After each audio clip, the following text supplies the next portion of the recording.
Now, in this condition, progressive cardiac conduction disease, there is abnormality in the propagation of the impulse that is generated at the SA node to AV node and then the Purkinje fibers, so that conduction is affected and then impulse propagation is effective. So it has altered impulse propagation.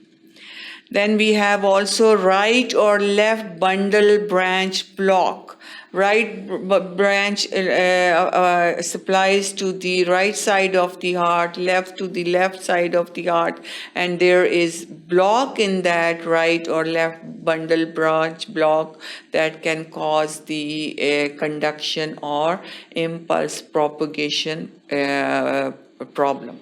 So that's also present in this condition.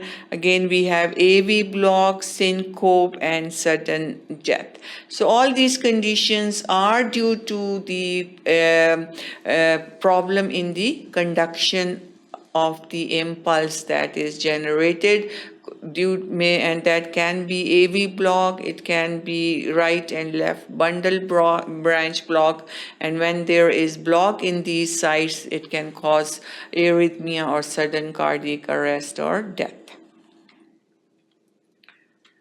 The genetic basis of cardiac conduction disease, we have again two mainly genes. We have SCN5A, TRPM4.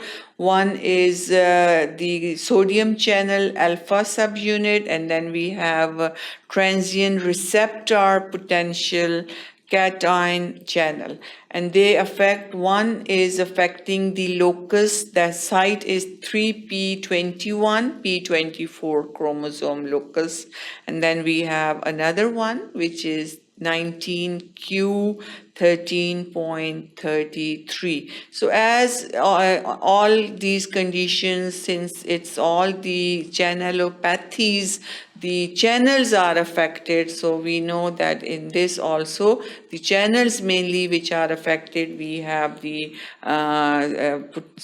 sodium channel and the other cation channels are affected in this condition also.